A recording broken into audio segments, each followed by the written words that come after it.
Great. Thank you, Jane, and thank you, the IFA, for the opportunity. It's great to be here and be online. So today, I'm going to talk about Aging 2.0 through the lens of the age-friendly environment, and give you a little bit of context to what Aging 2.0 is. And then specifically, I want to spend a little bit of time introducing a new concept we've just launched called the Aging 2.0 Grand Challenges. And this is really a way for us to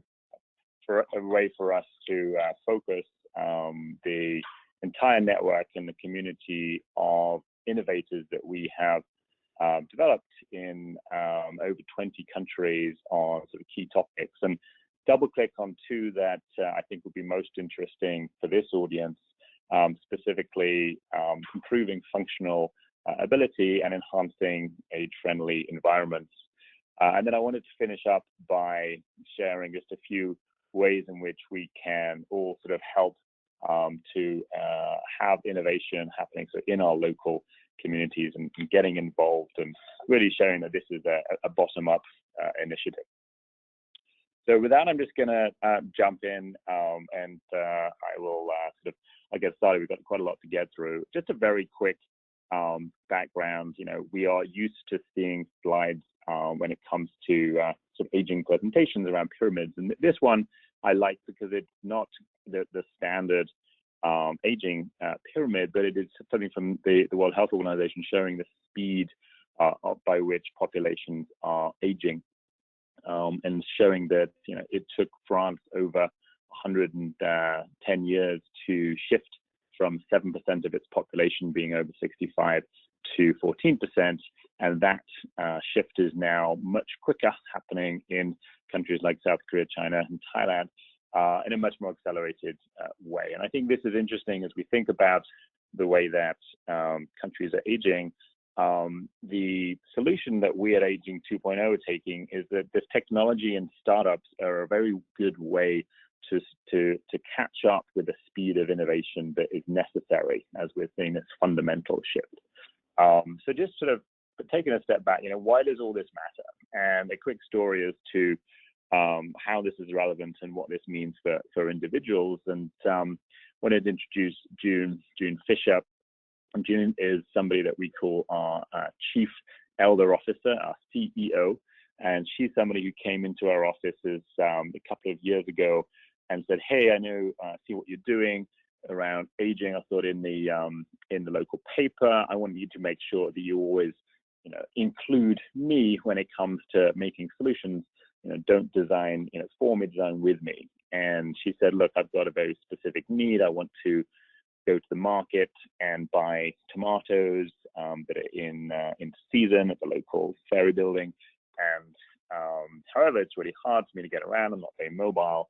And so one of the things that we did then is we partnered up with Stanford University, who were running a design challenge, put the word out to the chapters and the students, and came up with ideas. And this is one idea that came from some local students to design a walker that would be both functional and fashionable, and would allow June to go to the store and then come back, but also look good. And it's very important that we have this element of it's got to look stylish as well as be functional. And this idea of introducing a new concept that, by the way, then won the competition and allowed essentially June to sort of get her wish of a really nicely designed walker that helps her get what she wants. So it illustrates a couple of things about Aging 2.0, which is bringing a broad network into play, and then focusing on quality of life of older people that can be improved with innovation design. And so our mission, Aging 2.0, is supporting innovators taking on the biggest challenges and opportunities in aging. And the way that we do that is we're building this international, interdisciplinary, and generational network with many corporate members and many chapters in different countries. It's run as a for-profit company. We have a US base. We have local chapters run by volunteers because we are very much a social enterprise We very much believe in doing, for profit and for purpose, and this approach of combining sort of innovation, technology, design, but doing it for a social good is something that we're very excited about, and sort of building a community of people also interested in that topic.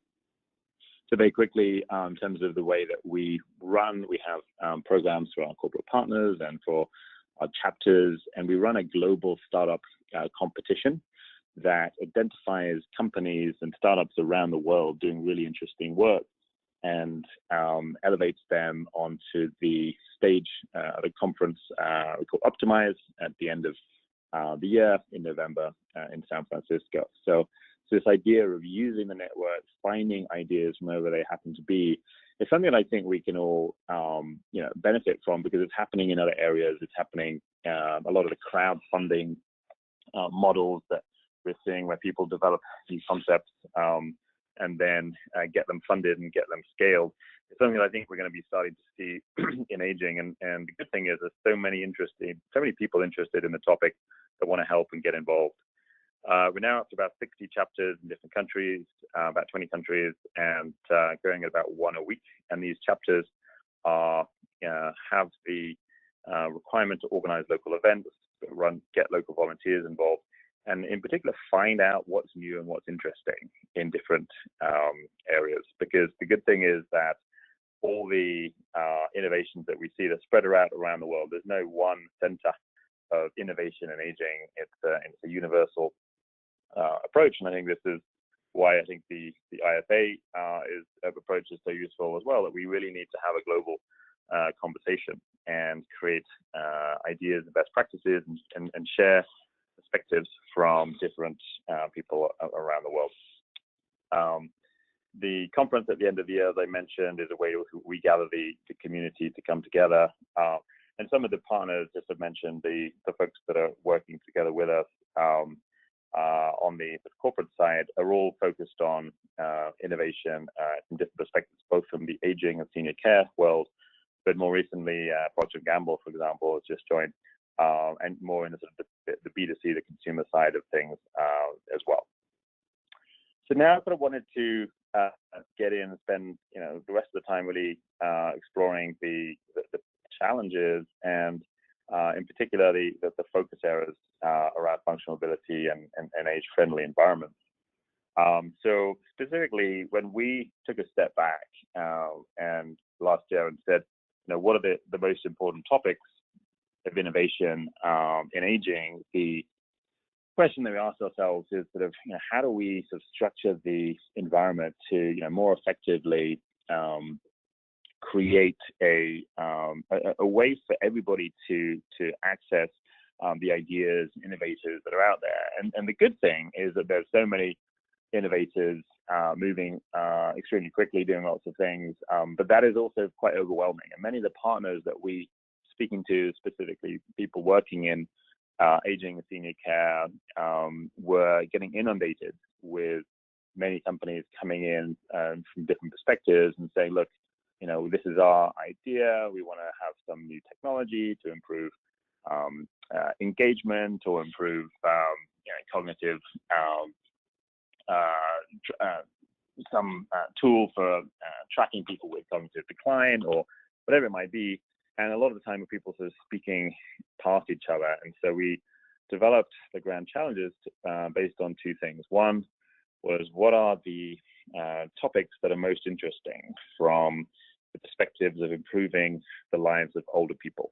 And so we did a lot of work with our chapters and our corporate partners and older people and our advisors, and identifying the topics that really potential to move the needle in terms of older people's quality of life. And then we also looked at the topics of what are the areas that are ways in which we can improve, we can have the innovators get involved, because there's some areas that are more conducive to startups and technologies, and others not so much.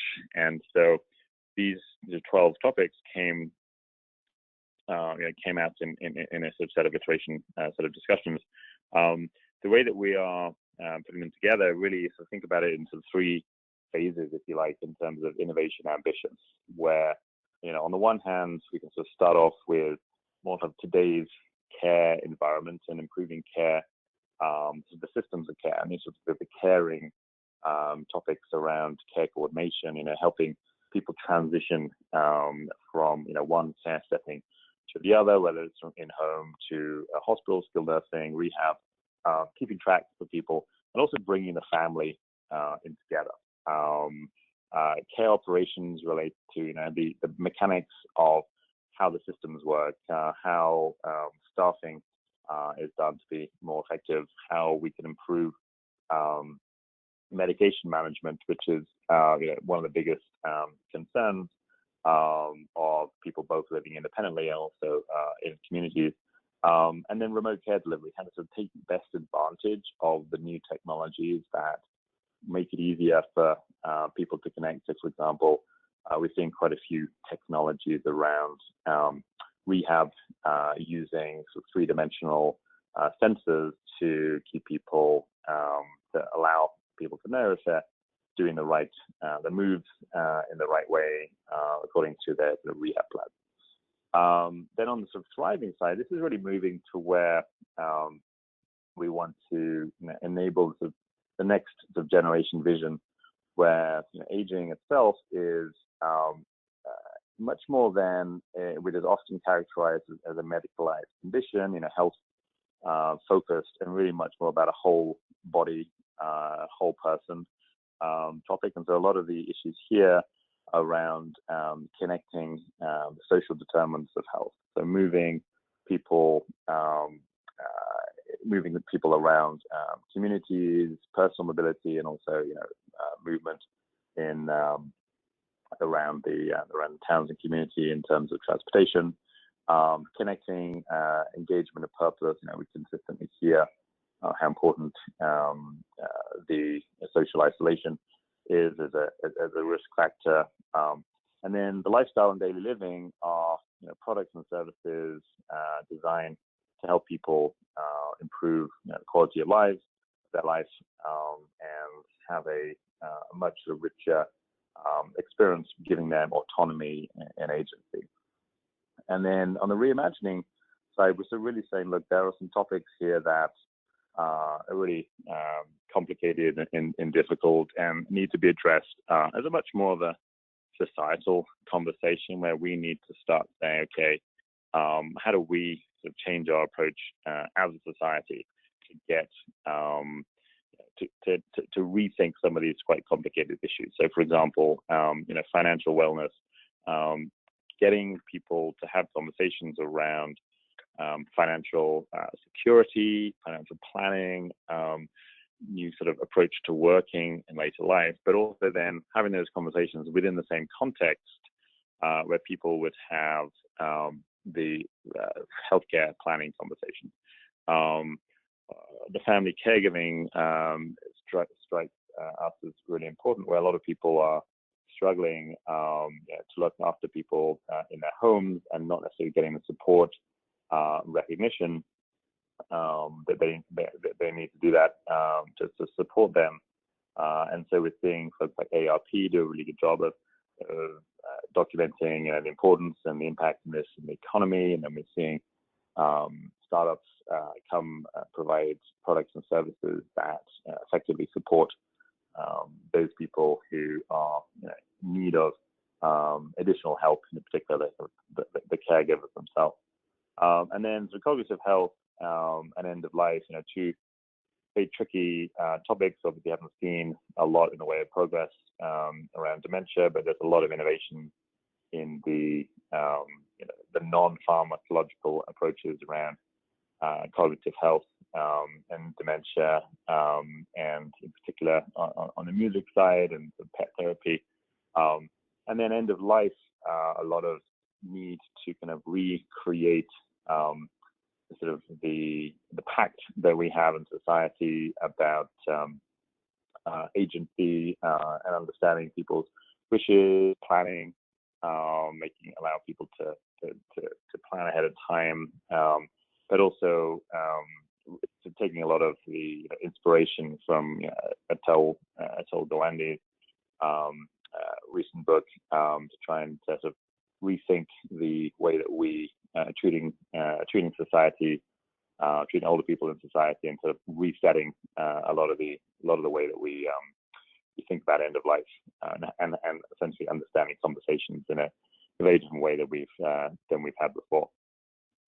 So so from those sort of high level topics, what we can do is then sort of pull out a few innovations that we're seeing that represent sort of novel breakthroughs, but also sort of bigger trends. And so in the functionality side, we're seeing a lot of people focus, develop new products and services that combine the form and the function. So a little bit like I mentioned earlier, where we've got people who come out with products that for the walkers that look good and also do their job.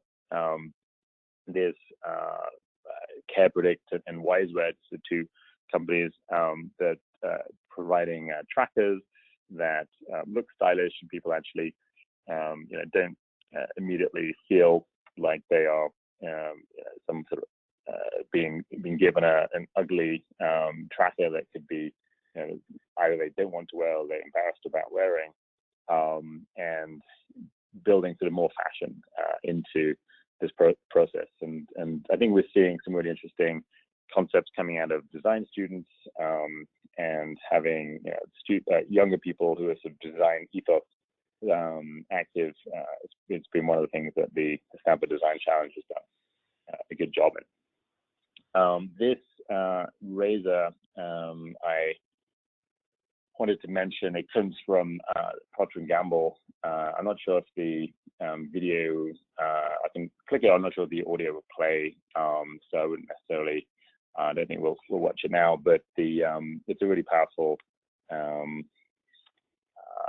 way in which we can, I just recommend that you look at that afterwards, that you, for the first time, P&G sort of is saying that nobody's designed a razor in the past for a caregiver. There's thousands of razors, but none of them are designed to improve, making it easier for caregivers to look after other people.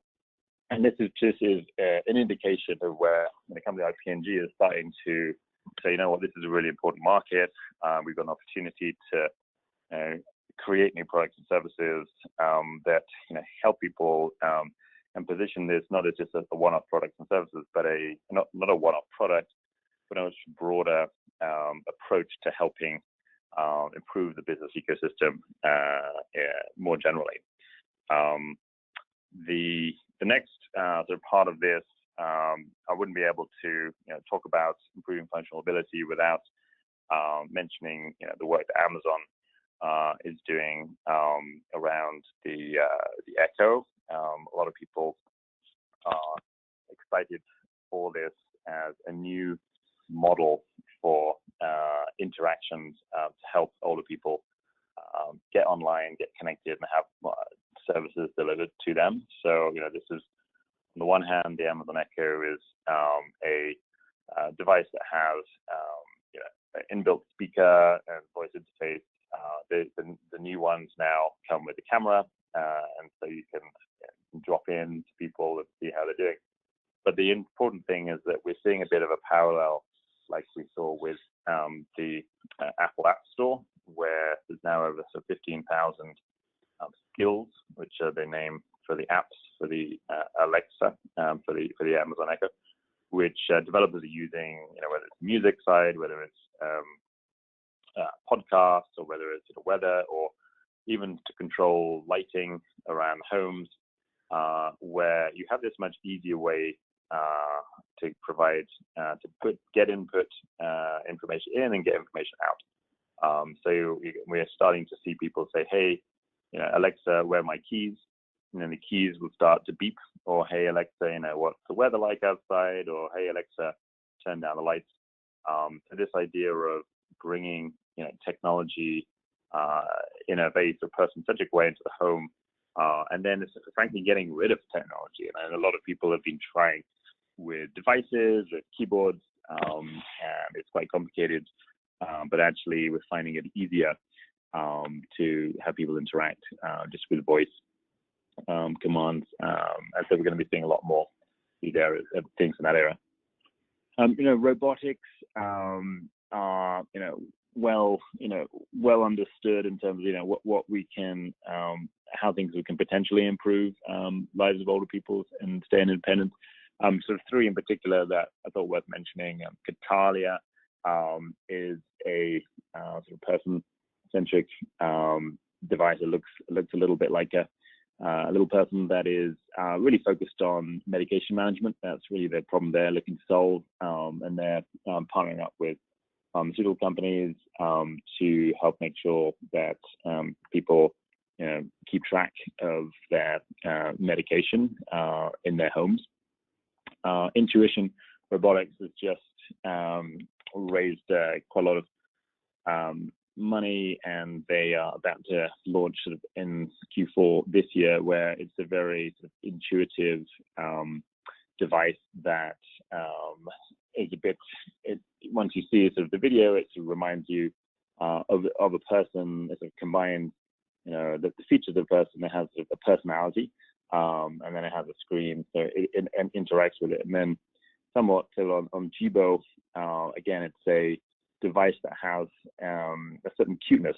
That's quite interesting. When people are testing these devices, they really get a sense of personal connection and emotional attachment to what is clearly a robot. It's not trying to look like a human, but this idea of having a device that is a robot that is starting to connect emotionally, I think is a breakthrough, and it's what we haven't seen up until now, where creating a sort of a social connection and having a robot that can be trusted, that can be, often we see people confide in robots and artificial intelligent agents quite more than they would to real people.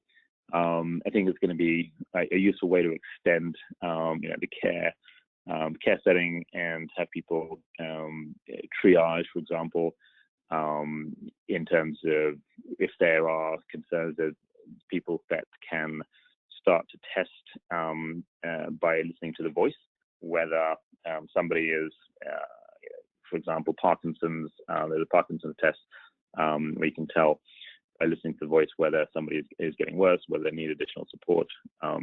There are artificial intelligent bots with the small cameras that can look at your face and facial recognition and actually tell if you're in pain or if you're lying to a question about did you take your medication. So it's quite interesting to see the way in which technology is going to be evolving. The other part of robots that's worth mentioning is just the slightly more pedestrian stuff around the house. House cleaning is being quite well known for a while, things like Roomba, but the way in which we can start to automate some of the tasks, even a dishwasher, to be considered a robot, where I think the trick for the industry and the innovators is to get rid of the boring things and allow family and the caregivers to do things that they are interested in and are good at, and not necessarily, people don't want to be spending all the time washing the floors when they go and spend an afternoon with their older relative, but sort of spending time in more engaging ways. And this, I think, is the direction that we're seeing with the robotics take us into the future. And then another one to mention is this trend that we're seeing around wrapping services around the individual. A lot of people, not necessarily old people, but all of us, as we're confronted with a large number of new products and services, people are saying, hey, we're going to help you stay independent and stay in your home, and we're going to automate your home, and we're going to give you smart curtains and smart lights and smart TVs. We quickly get into a very complicated, overwhelming system of remote controls and logins, usernames, passwords, and plugs. And the idea of creating a layer to bring all the different services together to allow people to more effectively manage the things that matter to them. I think is really interesting. Cubigo is a Belgian company that we know that is doing something similar, where the idea is that each person has a different set of needs. And I think this is what we're seeing some of the more interesting areas in innovation happen, where we're bringing personalized services to that individual. It's not just a one-size-fits-all where everybody gets the same product or the same service, but we're starting to see some personalization, and this really plugs into the mega trends around the baby boomers, and the baby boomers have always had things their way, and this is now the promise of technology, is to be able to deliver personalized services at scale and have people have whether it's local transportation, food delivery, handyman services, remote care, rehab, the services that they need brought together into an aggregated approach like this is something that I'm really excited about, and it's going to be going to see more of in the future. So moving into the age-friendly environments, and so this maps more to the livable communities challenge that we're exploring, and there's a lot of new innovations around personalized transportation. Obviously, Lyft and Uber have been doing a good job in creating on-demand personalized services. A lot of the time, though, it has been quite complicated to access them for older people, not just because they don't necessarily have the smartphone and download the app and connect the credit card and all those things, but just the sort of the physical act of managing the interface on the phone is also challenging. And so we're seeing a few companies. GoGo Grandparent is another one that allows people to just phone up in a regular basis on a telephone number, and then to for the service provider then to connect the services, either connect into Lyft or Uber, or provide additional service options. The other piece on the complexity for older people up until now is a lot of the drivers are necessarily designed for helping people get in and out of the car, don't necessarily have the skills or expertise or training. And so a number of these companies are giving dedicated training and support to help older people to get in and out of the car, for example, door-through-door service, rather than just sort of pick up and drop off. So this kind of gives people a whole new set of options to, excuse me, to allow them to connect and be more active in the community. And then similarly, beyond just transportation, we're seeing services joining together. So, for example, Lyft has done a partnership with CareLinks, which is a platform to provide carers, family caregivers, and it allows the family caregiver to call a Lyft or call a car from within the app itself, and so it's much more integrated. And this idea of combining services and partnering up with different services to allow people to have more of the sort of less social determinants of health, their needs met, is something that we're seeing quite a bit. Meals on Wheels is starting to partner up. They're doing a pilot project out in Baltimore where they are collaborating with case managers and people delivering. For them, it's a more than a meal. They have sort of social engagements, and they have food delivery, and then they also have a case manager to have an oversight and see if they can tell if something is going on, if something needs to be done. And so together we're creating a much more joined up approach of what the needs are of people and what are the service providers that can then meet those needs, again, in a personalized way. I wanted to mention the new models for living that we're seeing.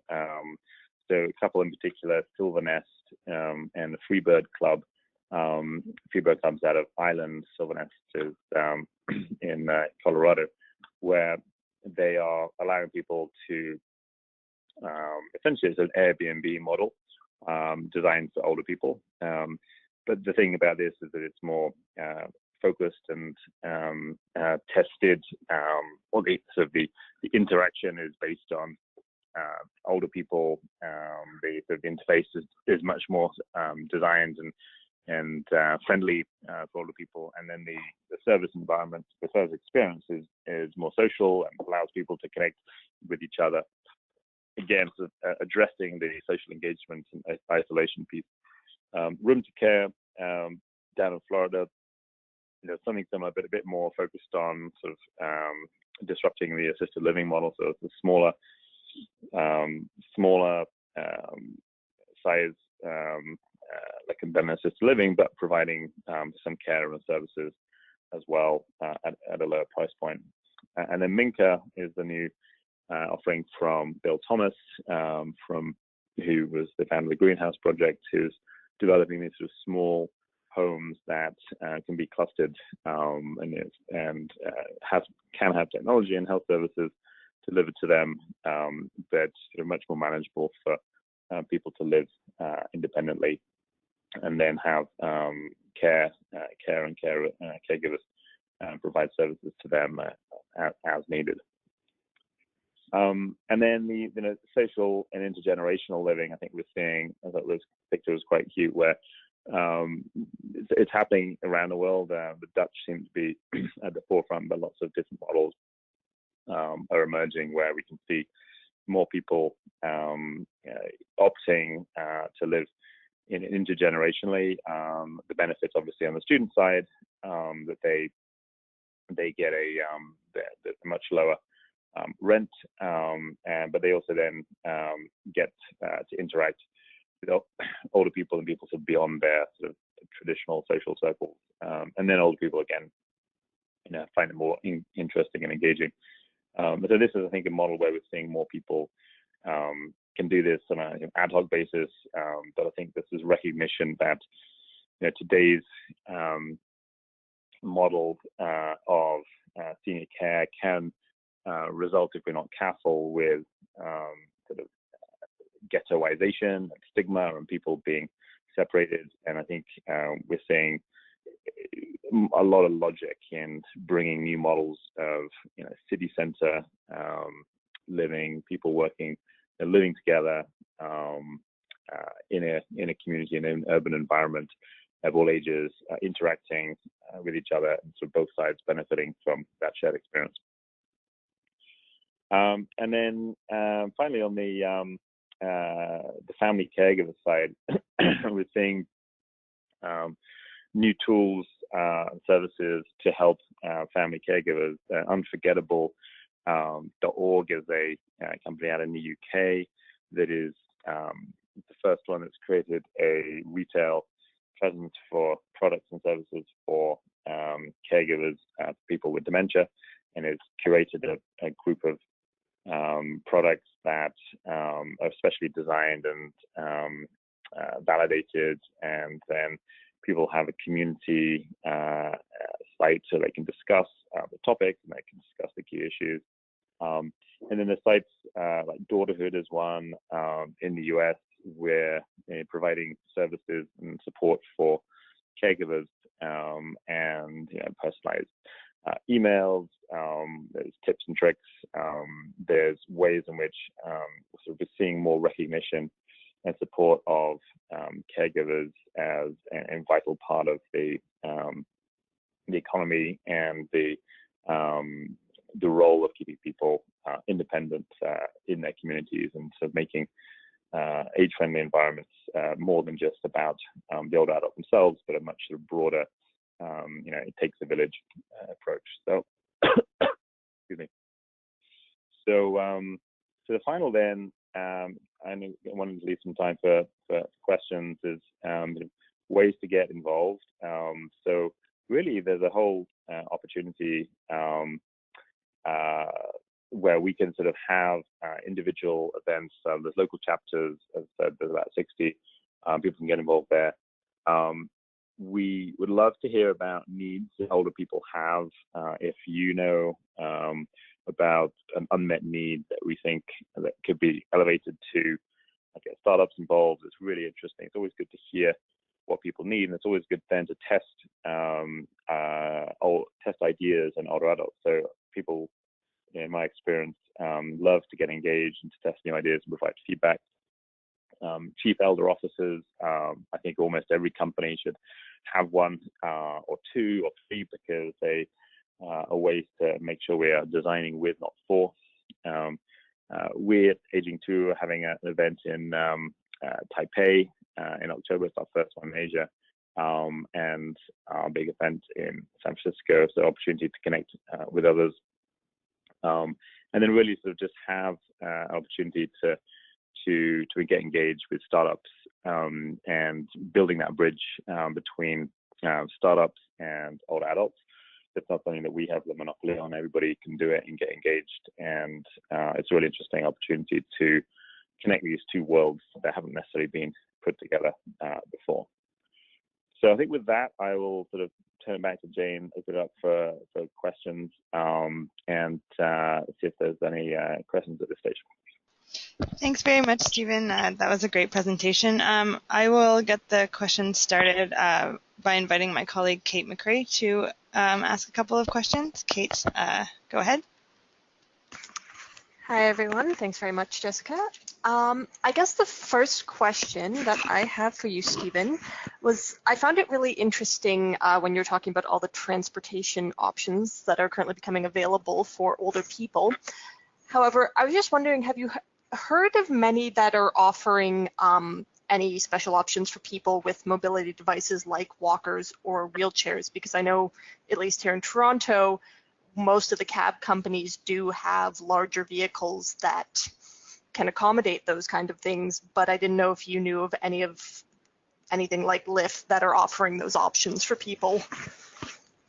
Yeah, that's a great point. And so far, there's been a bit of a, I think, middle ground that hasn't been filled, where you have the expensive, slow-moving transport, community-provided transport, which does have those options, but then so far it hasn't been a big focus on from the companies like Lyft and Uber. But I know for a fact that that's changing. I think they're starting with sort of sensitivity training and coaching the drivers. I think one of the things is it's about the cars and what cars are available in terms of when something is able to be used for wheelchairs. But I don't know if they've rolled it out yet. But I know that some both Lyft and Uber have options where you can pick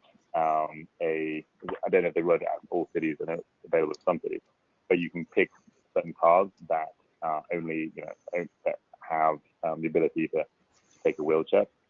But it's coming. But I think it's one of those things that, again, it's a benefit to be in a big city, whereas I think the challenge that we get is living in rural areas where you may not have these on-demand services. This is just not the numbers.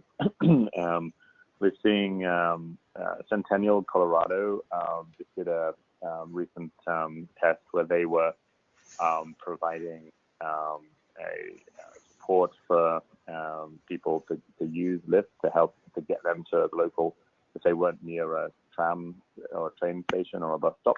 And I think that, to me, is quite an interesting area where once we get the cities involved to say, hey, you know what, we can start to guarantee a certain number of rides or provide a source of demand, then the companies like Lyft and Uber and Envoy, which is a another startup, and others will go, you know what, it's actually worth us making the cars available, and this is when the cities can say, you know what, we need a certain percentage of them to be suitable for taking wheelchairs and to have solutions for people with more with higher acuity needs. And so I think there's actually a really interesting opportunity for us, as the community, to have conversations saying, yeah, sure, we'll support that and we'll provide some solutions, but you need to also, as companies, deliver, and I think the market will then respond. And I think right now there hasn't been a good interface,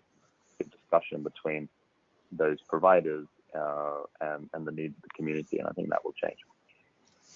Okay, thank you. We actually have a question from Dr. Barrett now. She asked, so you've been talking about all these really wonderful technological advances, but Dr. Barrett was wondering, can technology detract from a person's need and wish to maintain their own personal well-being, in your opinion? Yeah, totally. And I think that happens at all ages. I don't know about you, but I find when I'm on Facebook, I lose hours, and then I end up sort of being more miserable at the end of it. And so I think it's quite a difficult balance. I think up in the past there's been quite a few people. I remember a large technology company when I was working in the mobile world about 10 years ago was testing a new. They're very excited about their new connected photo frame, which would allow older people to have a photo frame that would then the family members would pop up and communicate by photo frame. And so there's still startups that are doing things like this. And what they discovered when they tested it out was that family members would then visit less often because they go, oh, we'll just do a virtual drop-in. And that I think would be dangerous because, obviously driving more social isolation. So I think technology is always neutral. It's how we implement it.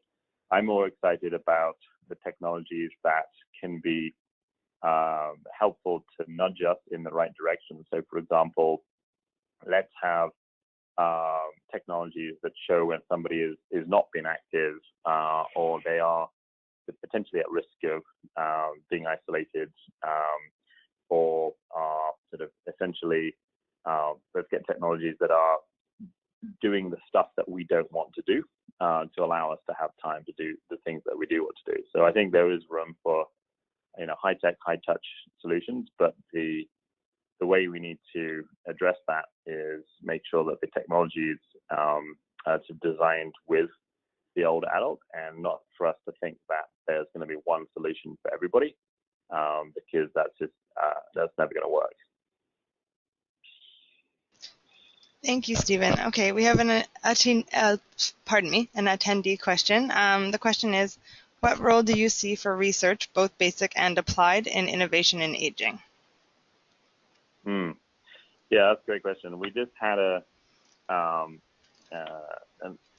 the IAGG, I suspect many people on the line would have been at that event in San Francisco, where we worked with them and with Agewell and a few other organizations to run a pitch event. And these were startups that were looking for collaboration with academic organizations to sort of test their ideas and essentially to have a more robust conversation a lot of the time about the ROI. Most of the startups that we're tracking about 3,000 startups around the world, and we have seen the startups. It's quite easy for them to create a concept, to put a nice PowerPoint slide deck together, and then maybe raise a bit of funding and to create a prototype. But what we haven't seen yet is enough really interesting startups of scaling up beyond the initial pilot stage. And here I'd sort of shout out to Agewell, again in another Toronto-based company organization where they're doing a really good job of making that connection, and they're using a very rigorous academic approach to say, okay, does this work A bit like in a way, we saw drugs and the pharmaceutical approach sort of went through a bunch of research, figured out what works, what doesn't. I think there needs to be it's not going to be, we don't want to spend $1 billion to do research to launch a product because we know that it works in every scenario. But I think there's a bigger role to play for the researchers to help validate ROI and validate impact and effectiveness. To provide also be really helpful would be to do a repository of sort of what works. We're seeing people get stuck again and again doing the same things that have not worked in the past, and I think we could do a better job of sharing perspectives of making sure we know what works and what doesn't. And then one more thing I think would be interesting would be to realize that a lot of the things that are going to be impacting the lives of older adults are what I sort of mentioned here around the social determinants of health, where it's not just one intervention, it's not just food delivery, but it's food delivery with social connection, with remote care, with a handyman that can improve the life, make sure there are no throw rugs or there's the banister needs fixing. And what I haven't yet seen on the research side or academic side is a good way that we can sort of wrap all these interventions up and then test the effectiveness of them as a whole, rather than just saying, wouldn't it be good to just isolate the impact of delivering a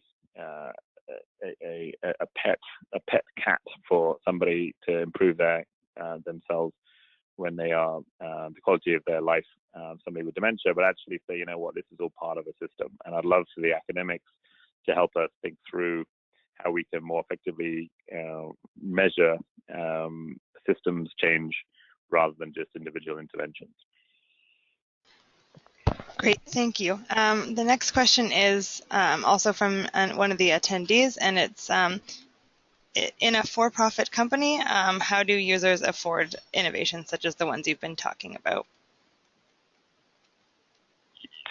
Yeah, so I think maybe the question more about how to, the costs of some of these new technologies.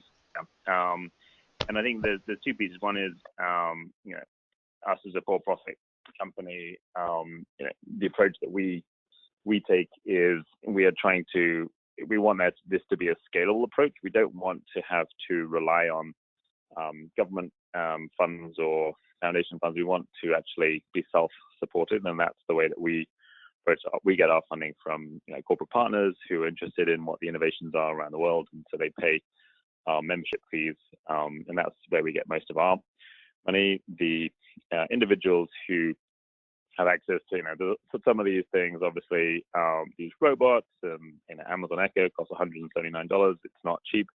But I think the good thing is that we see that technology itself is getting cheaper and cheaper all the time. The approaches that we're taking are still being validated. So, for example, sensor networks are getting cheaper and cheaper.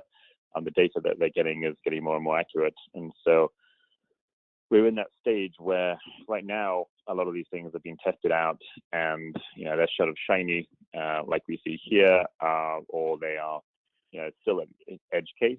But going back to the previous question, if we can start to prove the ROI, then the return on investment in investing in some of these things, I think we can be really interesting, especially around the health care system, where if you think about it, the potential, especially in the US, there's McKinsey and others estimate that to be around $1 trillion of the $3 trillion of healthcare is spending is either waste or spent inefficiently or could be avoided. And I think that's where I would like to see the main market come from. In terms, I don't want older people without much money to be spending their money on spending their savings on dubious technology that hasn't been validated. I would rather the healthcare systems spend the time to go, this is really going to make an impact. If we wire up people's homes, we have smart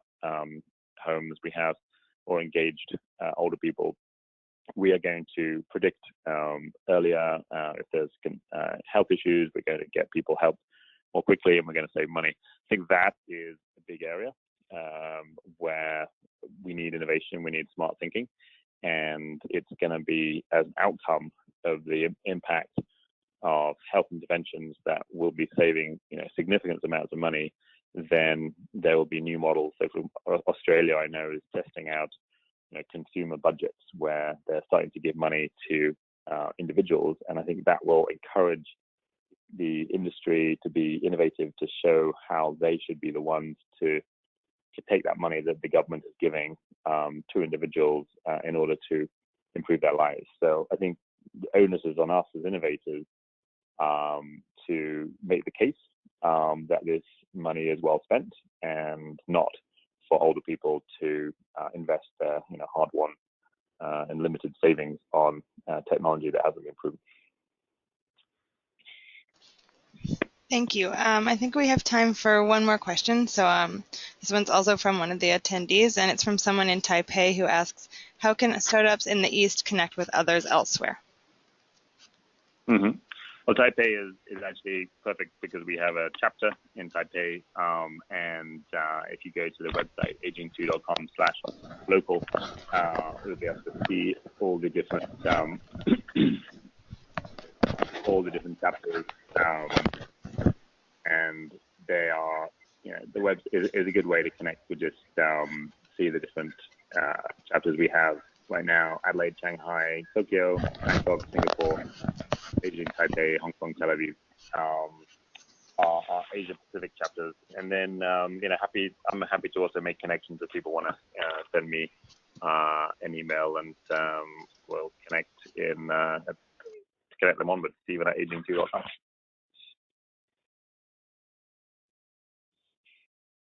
Thank you, Stephen. I'm going to turn it over to Dr. Barrett for a couple of closing remarks. Thank you very much, and thank you, Stephen. In closing, I want to reinforce and thank the World Health Organization, IFA and WHO are working in partnership to deliver these important webinars. Stephen, across the course of your presentation, you helped us understand, what Aging 2.0 is all about. But I think it really is just the beginning. It's the beginning of a conversation that we in the field of aging need to be having with you guys in the field of technology and startups. It seems to me that, we are beginning to understand how technology can interplay with the person's functional ability. But I don't think we're sophisticated enough yet to appreciate, how to measure the impact of this. One of the other areas that you talked about was around the public-private sector partnerships and, making the case. And I think it's very important for us not to be able to only make the case, the business case, but what is the case for socialisation. I think what came through to me also was, and you mentioned it several times, it was the technology and the human element. And that's one of the things that IFA really feels very strongly about in knowing and promoting the work of Aging 2.0. It's not just about the technology. It's about the user. It's about the older people informing the development. And it's also about how the technology and people around the technology can work to optimize the functional ability of the older person. In closing, I want to thank you once again, Stephen, for making the time and being open, to being part of this webinar series. One of the IFA's signature actions is to bring unlike together. And by bringing someone of your background and skills to the conversation, I know that many of our people on the call today will want to reach out to you and Aging 2.0. So thank you very much for your time. And to all of those attendees, thank you. I understand that the webinar will be recorded. So I wish you all well, and thank you very much for being part of this important webinar today.